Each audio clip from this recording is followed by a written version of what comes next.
سب دیکھنے اور سننے والوں کی خدمت میں محبت بھرا سلام۔ ابھی ایک ویڈیو ہمارے پاس پہنچی ہے اور بہت ہی تکلیف دہ ویڈیو ہے۔ میں نے کہا اپنے دیکھنے والوں کو ہم بتا دیتے ہیں کیونکہ کل پھر جمعہ کا روز ہے، اور اس ویڈیو میں باقاعدہ طور پر بہت ہی خطرناک دھمکیاں دی گئی اور بتایا گیا ہے کہ جناب ہم نے پاکستان کے جتنے بھی شہر ہیں، سمندری ہے یا خوشاب ہے یا ڈسکا ہے یا کوئی بھی جگہ ہے، آپ کو بتائیے تمام شہروں کے ناموں کا، وہاں پہ جو ختم نبوت والے ہیں، تحریک لبیک والے ہیں، انہوں نے کس طرح کے حالات پیدا کیے ہوئے، اور باقاعدہ اس ویڈیو میں دھمکیاں دی جا رہی، ایسی دھمکیاں کہ اگر کسی سیاستدان کو وہ دھمکیاں دی جائیں یا کسی کو، وہ کہتے جی ہمارا جو آپ نے کرنا کر لو۔ اور یہ نہیں کہ وہاں پہ احمدیوں کو دھمکیاں دی جا رہی، صرف پولیس کو دھمکیاں دی جا رہی، آپ لے کے آئیں، کتنے ڈالے لے کے آتے ہیں،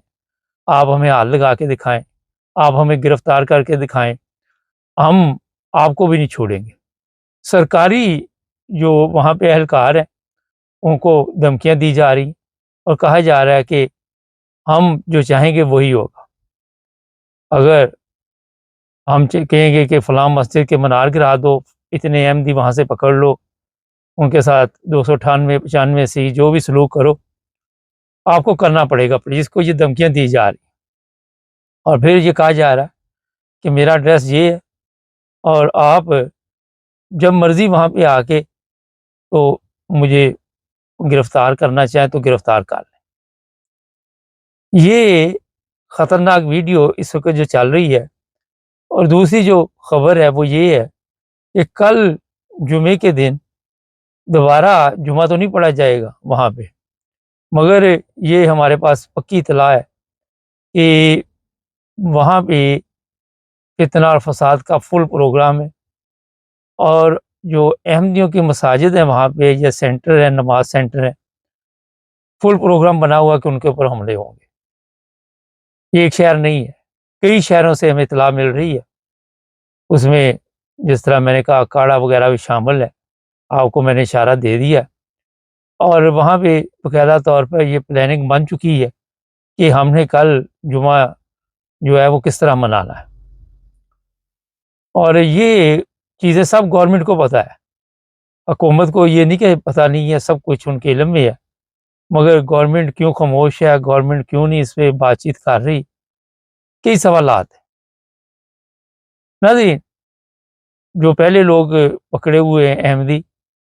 پتہ نہیں 100 ہے 150 ہے کتنے ہیں، ان کی ضمانتیں نہیں ہوئی، اور پھر اب یہ پروپیگنڈا کیا جا رہا ہے کہ کل پھر لوگوں کو اسی طرح ہم نے، اب ہمارے کہنے پہ پولیس نے یہ ایف آئی آر درج کرنی، اور ایک دو جگہ پولیس کی جب جھڑپیں ہوئی تو وہاں پہ میں حیران تھا کہ پولیس والے کو کھلم کھلا گالیاں دی جا رہی ہیں اور کہا جا رہا ہے کہ میں تمہیں دیکھ لوں گا، تم کیا چیز ہو۔ اور حیرانگی کی بات ہے کہ نہ وہاں پہ کوئی بڑے آفیسر آئے، نہ کوئی رینجز کے لوگ آئے، نہ کوئی فوج وہاں پہ نظر آئی، اور ریاست کے ساتھ کھلم کھلا دشمنی اس وقت چل رہی ہے۔ یہ جو ویڈیو ہے میں ان صاحب کی تصویر والا اوپر لگا دوں گا، لیکن افسوس ہوتا ہے اپنی ریاست کو دیکھ کر کہ یہ لوگ خاموش کیوں ہیں۔ میں نے آپ کو بتایا تھا کہ جرمنی ایک چرچ کے اوپر وہاں پہ انہوں نے کہا تھا کہ ہم حملہ کریں گے، پتہ نہیں کب سے وہاں پہ پولیس کھڑی ہے، ابھی تک کھڑی ہے، پولیس وہاں پہ پہرا دے رہی ہے، اور وہ کہتے ہیں جناب یہ ریاست کی ذمہ داری ہے کہ یہ چرچ کی حفاظت کرے۔ اندازہ کرے کہ پاکستان جس حالات سے گزر رہا ہے، اوپر سے ایک اور خبر آ گئی ہے کہ اسرائیل کا دورہ کیا 10 لوگوں نے، اور اس پر کوئی نہیں بول رہا، علماء خاموش ہیں، وہی علماء خاموش ہیں جو ہمیشہ شور شرابہ ڈالتے ہیں، اور ان میں سے کسی کی جرأت نہیں کہ وہ بولے۔ تو یہ جناب اس وقت کے جو موجودہ حالات بنے ہوئے ہیں نہایت ہی افسوسناک، تکلیف دہ ہیں، اور میں بس آخر پہ آپ کو جو اہم بات ہے وہ بتا دیتا ہوں، وہ یہ ہے کہ کل جو بھی احمدی جمعہ پڑھنے جائیں گے ان کو گرفتار کیا جائے گا، اور یہ نہ سمجھیں کہ پنجاب میں صرف، کراچی میں بھی حالات ایسے ہی ہیں، جو کراچی سے بندے پکڑے تھے ان کی ضمانتیں نہیں ابھی تک ہوئی، اسی طرح دوسری جگہ بھی جو ہے وہاں سے بھی ہمارے پاس یہ اطلاع ہے کہ وہاں بھی اسی طرح کے حالات ہوں گے۔ تو بندوبست کرنا آپ کا کام ہے، ہمارا کام ہوتا ہے کہ آپ کو اطلاع کرنا، اور آپ کو میں نے بتا دیا کہ یہ لوگ کسی حد تک بھی جا سکتی ہیں۔ مجھے حیرانگی ہوتی ہے کہ جو چیف منسٹر ہے یا دوسرے لوگ یا وزیر اعظم ہے، چیف آف آرمی اسٹاف ہے، وہ خاموش کیوں تماشا بنے ہوئے ہیں؟ وہ کیوں نہیں ان لوگوں کو سمجھاتے؟ اور کل عرفان خان صاحب نے یہ کہا تھا کہ ایک دن آئے گا کہ یہ فوج کے گریبان بھی پکڑیں گے، یہ جنرلوں کے گریبان بھی پکڑیں گے، اور ان کو کنٹرول کرنا بڑا مشکل ہو جائے گا۔ ناظرین، یہ ہماری ریاست کی بدقسمتی ہے کہ وہاں پہ جو لوگ ہیں وہ محفوظ نہیں ہیں۔ جتنے لوگ وہاں پہ پکڑے ہوئے ہیں ان کے ساتھ جیلوں میں کیا سلوک ہوتا ہے آپ سب کے علم میں ہے۔ جیلوں کی ہمارے جو حالت ہے وہ کسی سے چھپی ہوئی نہیں، مگر اس کے باوجود جس کے اوپر بھی 298-95 لگ گئی، وہ سمجھے ساری زندگی بیچارہ نہ تو اپنا کوئی بزنس جیل میں زندگی گزارے گا، جو پیچھے فیملی ہوگی ان کے اوپر کیا گزرے گی کسی کو اندازہ نہیں۔ اور بتایا یہ جاتا ہے جی ہمارے جذبات مجروح ہوتے ہیں، مگر افسوس یہ ہے کہ جہاں آپ اپنی عبادت نہیں کرتے، اپنا جمعہ نہیں پڑھتے، اور آپ اپنا قیمتی وقت، قیمتی تو نہیں کہہ سکتے، فضول وقت ہی ہوگا جس کے پاس جو ہر وقت اسی کام میں لگا ہو، تو ان کے لیے پھر آپ کیا کہہ سکتے؟ میں اپنے چیف آف آرمی اسٹاف کو، میں اپنے چیف منسٹر جو ہے پنجاب اور وزیر اعظم شہباز شریف کو یہ ریکویسٹ کروں گا کہ ریاست کی جو ذمہ داری ہے اسے پورا کیا جائے، اور کوئی بھی وہاں پہ رہتا ہے پاکستانی شہری، اسے اس کے مذہب کی باقاعدہ طور پر جو بھی ہے عبادت کرنے کا حق دیا جائے، اور ان لوگوں کو جو جھوٹے کیس بنا رہے ہیں، اگر آپ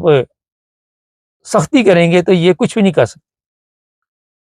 سختی کے آگے یہ جھک جاتے ہیں، یہ صرف بڑکے لگاتے ہیں، عوام 4 بندے ساتھ ہوتے ہیں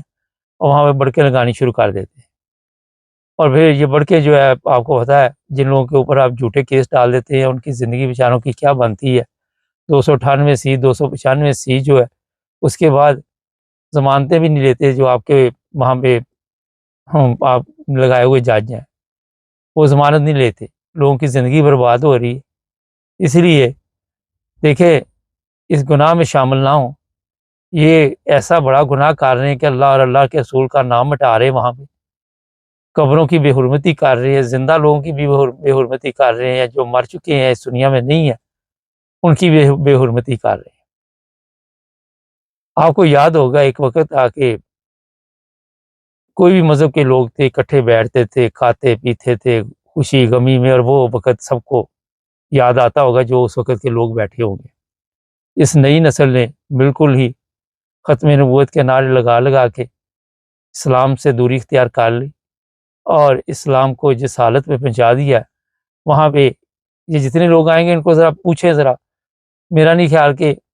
ان کو اسلامی تعلیمات کا علم ہو، کوئی سوال کر کے ان سے پوچھ لیں، کوئی نمازوں کے بارے میں پوچھ لیں، کوئی کلمے کے بارے میں پوچھ لیں، کوئی نبی پاک صلی اللہ علیہ وسلم کی سیرت کے بارے میں پوچھ لیں۔ صرف سوائے اس مولوی کے باقی پورے مجمع کو کسی چیز کا نہیں پتہ ہوگا۔ اور آپ خود دیکھیں کہ جب ان کو اس چیز کا علم نہیں ہے تو ان کو کس نے حق حاصل دیا کہ یہ لوگوں کو جا کے اس طرح پریشان کرے، اس طرح ڈسٹرب کرے۔ میں جو کہنا چاہ رہا تھا وہ آپ سمجھ چکے ہیں، اور کل احتیاط کریں، باقی جو میں نے نہیں کہا وہ بھی آپ سمجھ چکے ہیں۔ ہمارے چینل کو سبسکرائب کریں، جڑے رہیں ہمارے ساتھ۔